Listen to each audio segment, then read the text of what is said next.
Good morning, good afternoon, or good evening, depending upon where you are in the world, and welcome to today's webinar, Silent Switcher Regulators, High Efficiency with Ultra-Low EMI. And now, on to the presentation, Silent Switcher Regulators, High Efficiency with Ultra-Low EMI. Discussing today's topic is Tony Armstrong, Product Marketing Director, Power Analog Devices.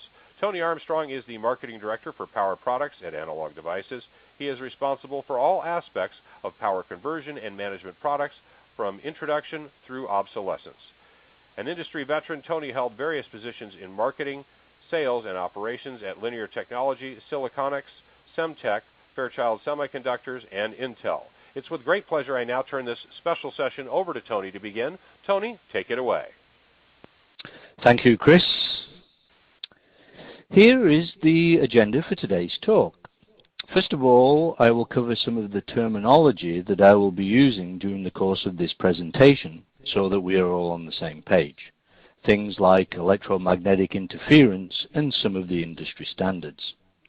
Then I will go over some of the basics of buck regulator operation, including how high DI/dt and parasitic inductance in the switcher hot loop cause electromagnetic noise and switch ringing.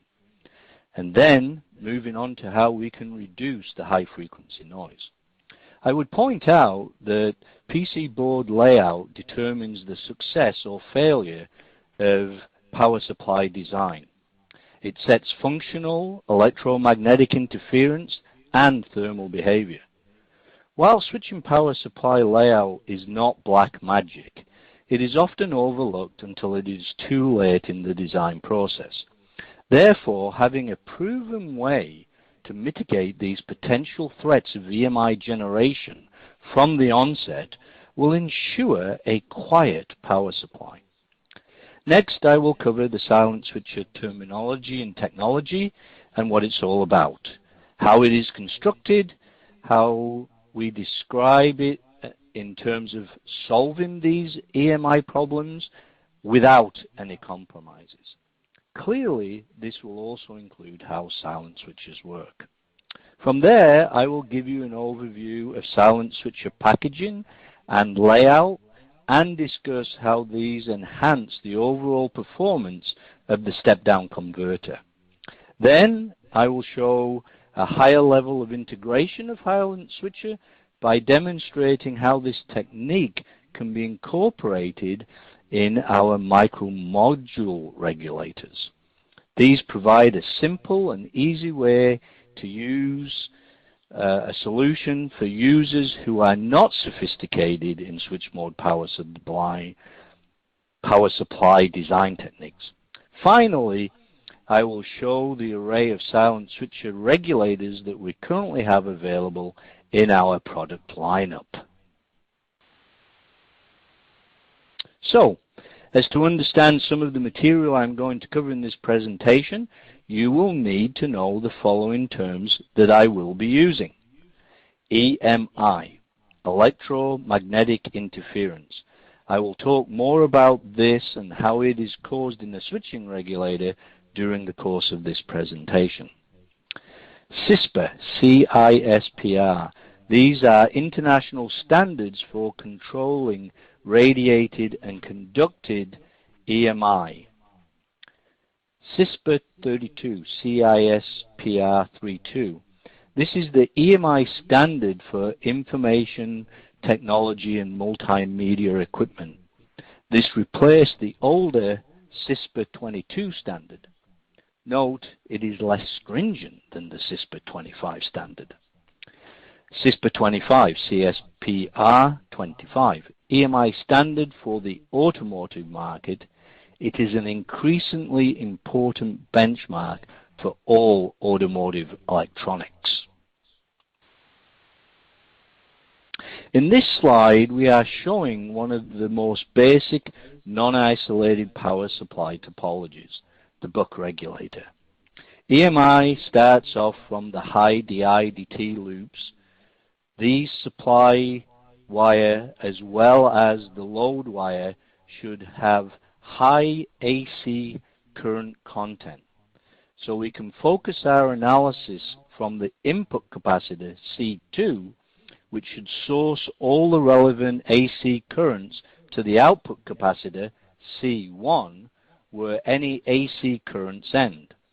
As you can see, we have DC at V in, AC at V switch, and finally DC at V out. To the right hand of this slide, we show 3 different duty cycles for turning the MOSFETs M1 and M2 on and off, and these are 50%, 75%, and 25% respectively. Referring to the schematic on the left side of this slide, during the on cycle with M1 closed and M2 open, the AC current flows to the solid blue loop. During the off cycle with M1 open and M2 closed, the AC current flows from the green dotted loop. Most people have difficulty grasping that the loop producing the highest EMI is not the solid blue or the dotted green. Only in the dotted red loop flows a fully switched AC current, switched from the 0 to I peak and back to 0. We commonly refer to the dotted red loop as the hot loop since it has the highest AC and EMI energy, hence the red lightning bolt shown inside. It is the high DI/dt and parasitic inductance in the switcher hot loop that causes electromagnetic noise and switch ring, highlighted on the right hand side of this foil on the scope image. To reduce EMI and improve functionality, you need to reduce the radiated effect of the dotted red loop as much as possible. If we could reduce the PCB area of the dotted red loop to 0 and buy an ideal capacitor with 0 impedance, the problem would be solved. However, in the real world, an engineer must find an optimal compromise. Okay, so where does high frequency noise come from? Well, in electronic circuits, the switching transitions coupled through parasitic resistors, inductors, and capacitors create high frequency harmonics. Looking at the synchronous step-down converter schematic on the right-hand side, you can see the ringing on the switch node in the time domain. This is highlighted by the chart on the top right corner. On the lower right-hand side of the graph, you can see the high-frequency harmonics in the frequency domain. Both phenomena can cause potential interference issues with other circuits within the system. So, now that we understand where the noise is generated, what can we do to reduce the high-frequency switching noise? The traditional way to do this is to reduce noise so as to slow down the MOSFET switching edges. This can be accomplished by slowing the internal switch driver or by adding snubbers externally.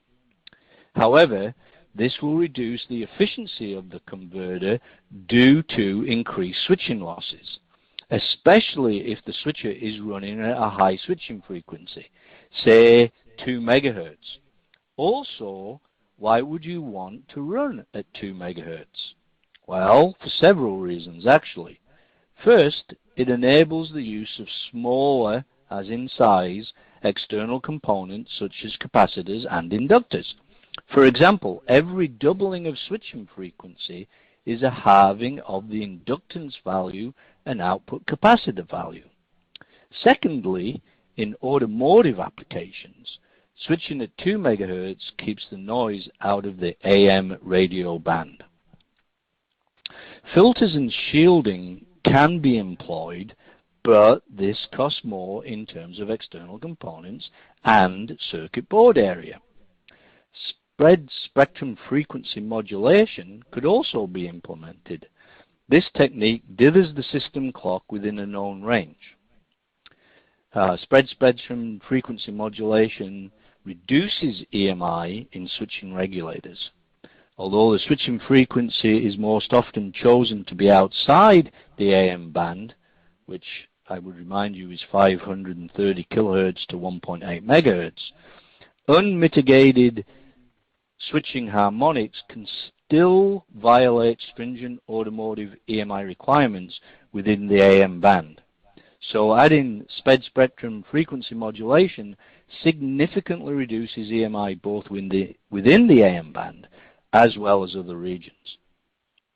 Or one could simply use ADI silent switcher technology instead, since it delivers on all these points outlined with no trade-offs. So you still get high efficiency, high switching frequency, and low EMI. Let's take a closer look at what silent switcher technology delivers when it is used in electronic systems. The silent switcher breaks the trade-off between EMI and efficiency by not needing to slow down the switch edge rates. Let's take a closer look at how we did this. On the left side of this slide, you can see a schematic of our LT8610, a 42-volt input-capable, monolithic, meaning FETs inside, synchronous buck converter that can deliver up to 2.5 amps of continuous output current. You will notice that it only has a single input pin, VIN, at its top left corner. Now, let's contrast this to the LT8614, a 42-volt input-capable, monolithic, synchronous buck converter that can deliver up to 4 amps of output current, as shown on the right. You will notice that the LT8614 has 2 VIN pins and 2 ground pins on opposite sides of the package. This is significant since it is part of our secret sauce that makes it silent switching. So let's move on to the next slide and take a look at what we did in more detail. So, how do we make a switcher silent? Well, first of all, we reduce the magnitude of the harmonics by eliminating the parasitics. No more long bond wires. Then we reduce the energy in the harmonics by splitting the hot loops into 2 low power loops. By doing this, we prevent EMI from propagating by having the 2 loops cancel each other out. Good internal switch drivers minimize switching power loss, producing fast, clean switching edges, and by placing 2 input capacitors on opposite sides between the V-in and ground pins will cancel the magnetic fields.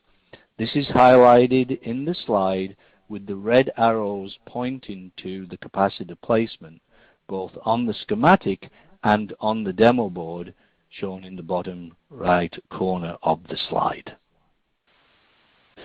Looking specifically at the LT8610, you will notice that we have a single high current loop and relatively long bond wires that have large parasitic inductance. The single hot loops shown on the bottom left side of the LT8610 bond diagram. This combination of the V-in, ground pin, and the input capacitor create a single hot loop. This pin configuration creates EMI. Now let's take a look at the LT8614, a step-down regulator that incorporates silent switching capability. With the LT8614, we reduce the parasitic inductance by using copper pillar flip chip packaging, in addition to splitting the current into 2 lower power canceling hot loops. Looking at the drawing on this slide, you can see the lead frame with its copper pillars in lieu of bond wires, and there are opposing V-in, ground, and input caps to enable magnetic field cancellation. the right-hand rule applies, and to lower EMI emissions. The green X and the blue dot show how these fields cancel each other out. Reducing the package parasitic inductance is achieved by eliminating the long bond wires of a wire-bonded assembly technique, which induces parasitic resistance and inductance. And on the right-hand side, we have copper fillers, no bond wires, that reduce parasitics and improve thermal performance. So, if we look at a cross-section of the packaging technique we have just described in the prior foil, you can see how the opposing magnetic field from the hot loops cancel each other out. The electric loop sees no net magnetic field. Since this technique had not previously been done in an IC form factor, we filed for and were granted a US patent for this layout and assembly technique. It is US patent number 8832245B2, granted in September of 2014. In this slide, I want to demonstrate the improvements that we have made to our switching regulators thanks to the improvements made in silent switcher 1 techniques. To compare the LT8614 silent switcher technology against a current state-of-the-art switching regulator, the part was measured against the 8610. The test was performed in a GTEM cell using the same load, input voltage, and same inductor on the standard demo boards for both parts. You can see up to a 20 dB improvement is made using the LT8614 silent switcher technology compared to the already very good EMI performance of the LT8610, especially in the more difficult to manage higher frequency area. This enables simpler and more compact designs where the 8614 switcher power supply needs less filtering and distance compared to other sensitive systems in the overall design. In the time domain, the LT8614 shows very benign behavior on the switching node edges, as shown in Figure 3, left side of this slide. Even at 4 nanoseconds per division, the LT8614 silent switcher regulator shows very low ringing. Again, see Figure 3. The 8610 has a good damped ringing, but one can see the higher energy stored in the hot loop compared to the LT8614. On the left side of this slide, we are showing the rise times of the switch edge rates for the LT8610 and the LT8614. Now remember, the LT8610 was our first new switch design, but was wire bonded in a leaded MSOP exposed pad package, whereas the 8614 was our newer switch design with copper filler flip chip and magnetic cancellation incorporated in a QFM package. Figure 4 on the right-hand side of this slide shows the switch node at 13.2 volts in. One can see the extremely low deviation from the ideal square wave of the LT8614. Please note that all time domain measurements in Figures 3 and 4 were done with 500 MHz Tektronix P6139A probes with close probe tip shield connections to the PCB ground plane, both on the standard demo boards. Figure 2 on the left side of this slide shows measurements that were taken in an anechoic chamber with a 12 volt input and 3.3 volt output, delivering 2 amps with a fixed frequency of 700 kilohertz. This compares to the LT8614 silent switcher technology against a current state-of-the-art switching regulator. The part was measured against the LT8610. This test was performed in a GTEM cell using the same load, input voltage, and same inductor on the standard demo boards for both parts. One can see that a 20 dB improvement is made using the LT8614 silent switcher technology compared to the already very good EMI performance of the LT8610, especially in the more difficult to manage higher frequency range. This enables simpler and more compact designs where the LT8614 switching power supply needs less filtering and distance compared to other sensitive systems in the overall design. The CISPA radiated EMI performance curves on the left side of this slide illustrate how the LT8614 easily passes the CISPA 25 radiated emissions test with Class 5 peak limits. The LT8640 step-down regulator features silent switcher architecture designed to minimize EMI and EMC emissions while delivering high efficiencies at frequencies up to 3 MHz. Assembled in a 3 mm by 4 mm QFN package, the monolithic construction and integrated power switches, as well as inclusion of all necessary circuitry, yields a low solution with minimal PCB footprint. Transient response remains excellent, and output voltage ripple is below 10 millivolts peak to peak at any load from zero current to full current. The LT8640 allows high input voltage to output voltage conversion at high frequency with a fast minimum top switch on time of 30 nanoseconds. A comparison of its efficiency performance versus the earlier LT8610 and LT8614 are shown in the top right-hand corner of this slide. To improve EMI-EMC, the LT8640 can operate in spread spectrum mode. This feature varies the clock with a triangular frequency modulation of plus or minus 20%.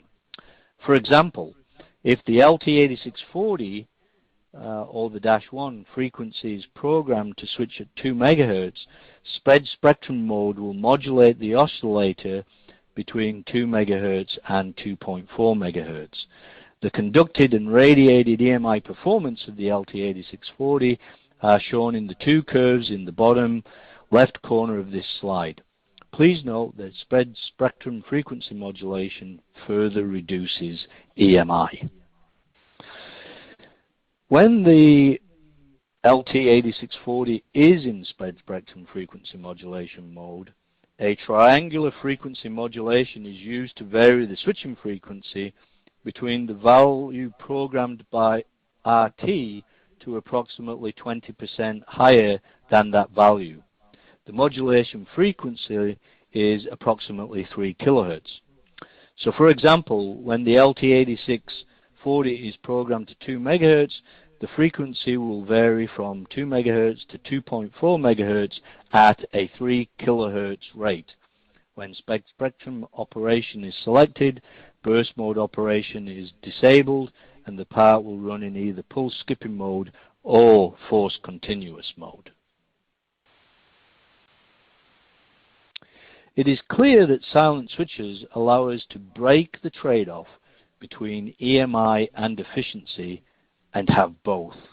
That is, ultra-low EMI emissions and high efficiency conversion at high switching frequencies.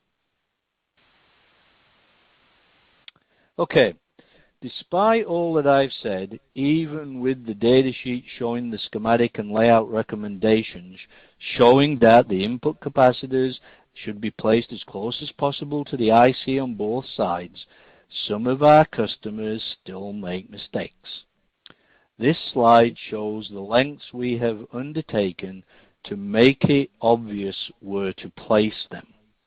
Nevertheless, our in-house engineers are still spending too much time fixing our customers' PCB layouts. But since necessity is the mother of invention, our designers came up with a brilliant solution to this problem. We called it Silent Switcher 2. What did we do? We simply integrated these capacitors inside on a new LQFN package. We used a laminate substrate to place the IC and the V-in caps, including the INT VCC and boost caps, allowing for placement as close as possible to the pins. The benefits include all the hot loops and ground planes being inside, giving lower EMI, and fewer external components meant a smaller solution footprint. Furthermore, by doing so, we eliminated PCB layout sensitivity. At the bottom of this slide, you can see how the schematics for the LT8640 and the LT8640S differ. And the marketing breakthrough was to give the new higher integrated version with the internal caps an S suffix because it is more silent than the first generation. So here in this slide, you can see a little bit under the hood, so to speak. You can see the laminate with the die and the caps mounted onto it. This ensures that the high DIDT stays inside the package. Accordingly, PCB layouts are now non-critical, and we can still have fast and quiet switching transitions. Okay, a little more about the LQFM package. With more copper pillars in its construction, we get better thermal performance. The large multiple ground exposed pads on the LQFN flip chip package facilitate pulling heat out of the package and into the PCB. We also get higher conversion efficiency since we have eliminated the high resistance bond wires. The EMI performance of the LT8640 is shown in the figures on this slide. On both charts, the red line represents the radiated EMI performance CISPA 25 Class 5 peak limits. These curves clearly demonstrate that the LT8640S circuit passes these tests with a wide margin. To achieve EMI EMC performance as shown in this figure on the right-hand side of the slide, we also have an input EMI filter needed. So we recommend that the V-in of the LT8640S should be bypassed with at least 3 ceramic capacitors for best performance. 2 small ceramic capacitors of 1 microfarad should be placed close to the part, 1 on each side of the device, and these capacitors should be 0402 or 06 or 03 in size. Nevertheless, sometimes compromises may be required. So here in this slide we are also showing the radiated EMI performance with various levels of external capacitance values. This way, you as the user can make the trade-offs as needed for your specific design constraints. Referring to the chart on the left, the green plot shows the LT8640S2 radiated EMI performance with internal caps removed and only 1 external capacitor of 1 microfarad, and that's a size 0603. The blue plot shows the LT8640S-2 radiated EMI performance with the internal caps removed and 2 external caps of 1 microfarad each, again size 0603. And finally, the red plot shows the LT8640S radiated EMI performance with internal caps of 2 times 0.1 microfarad size 0402 and 1 external cap of 2 1 microfarad size 0603 capacitors. Okay, by now I'm sure that you will agree with me that the silent switcher technology is very compelling.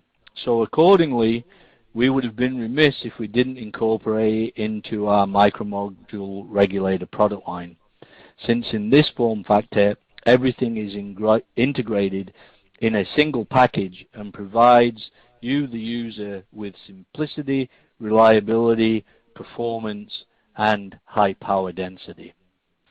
So, we can supply a range of integration options for silent switches, from a monolithic synchronous buck converter with FETs inside, as demonstrated by the LT8640, or to the silent switcher 2, which in addition to the internal FETs also incorporates internal capacitors, as demonstrated by the LT8640S, to a micromodule regulator where everything is virtually integrated with just a few external caps and resistors external to it, as demonstrated by the LTM8053.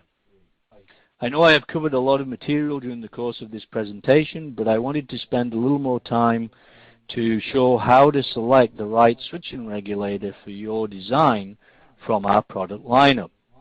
So, if your V out is lower than your V in, choose a buck, aka step-down regulator.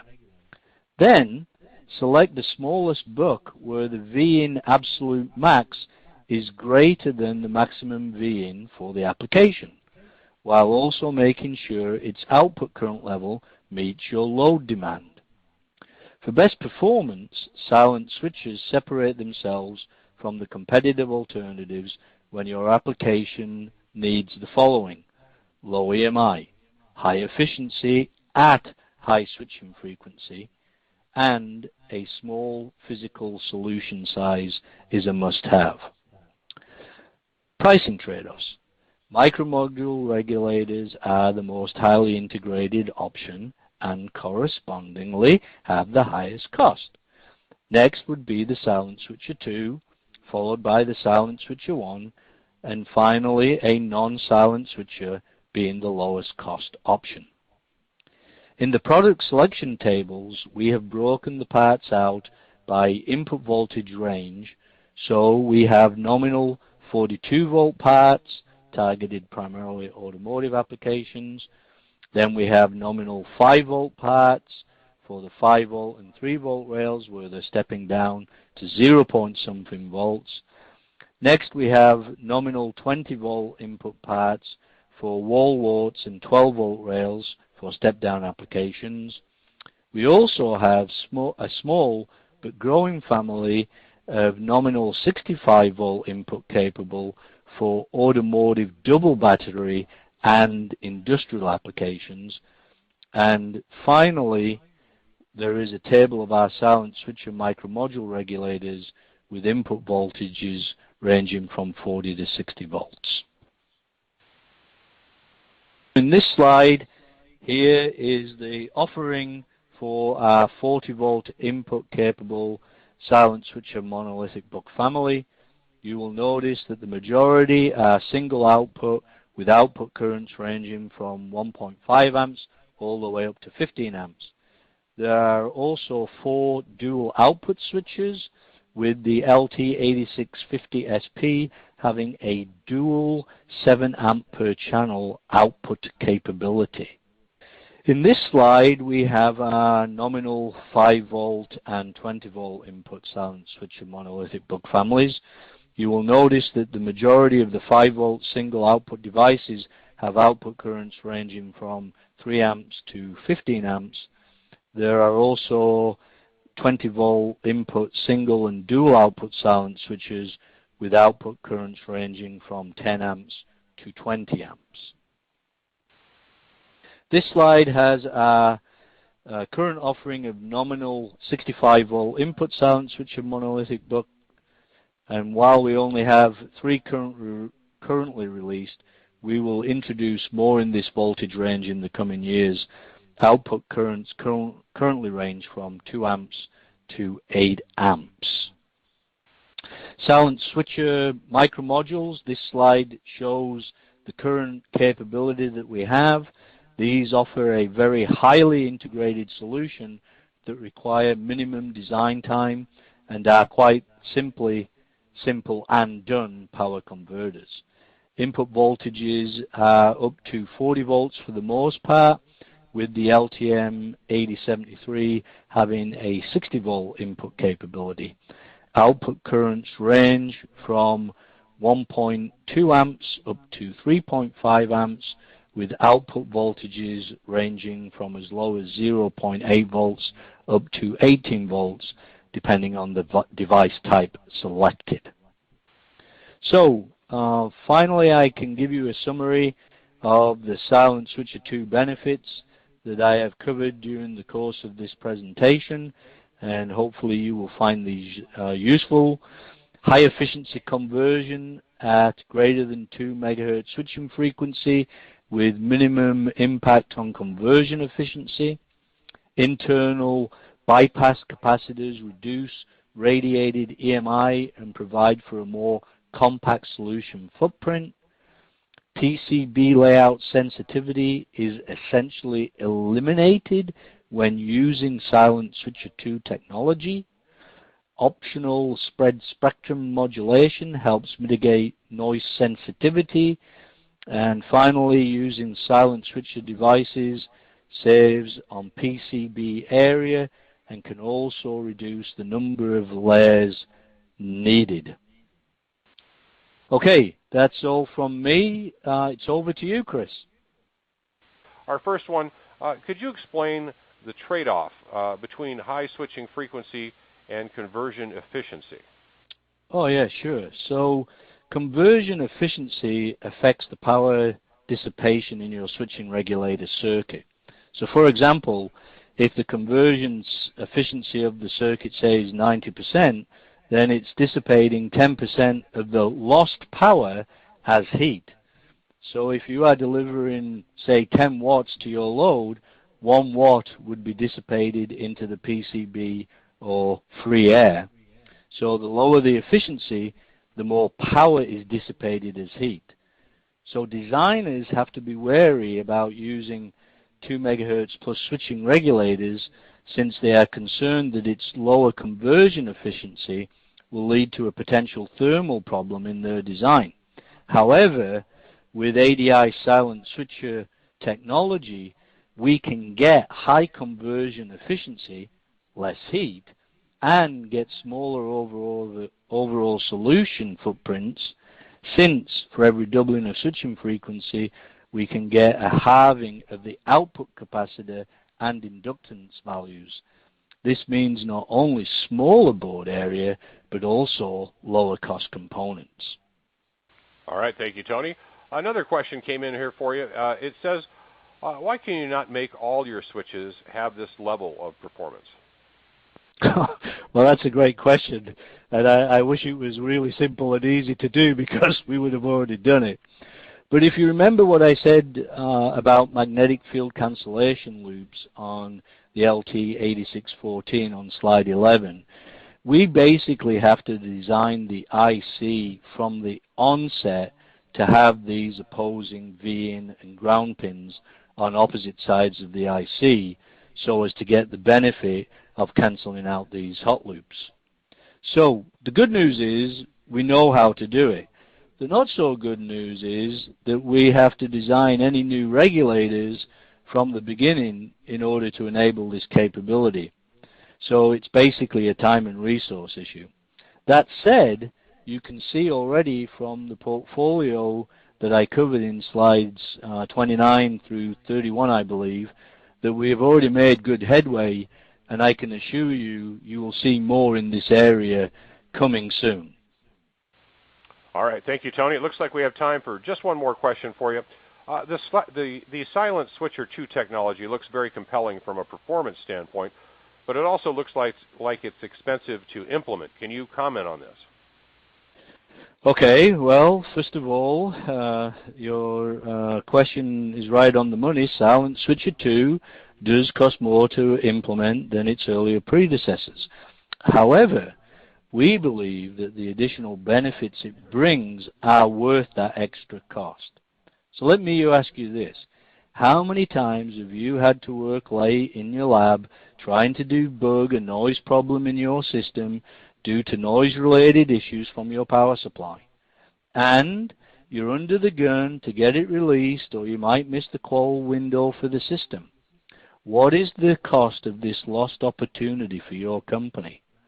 Well, if you use silent switcher technology, the output EMI is so significantly less than alternative solutions, you are virtually assured that it will not cause any issues with any onboard sensitive communication circuitry, thereby allowing your system to easily pass the noise qualification requirements for your product.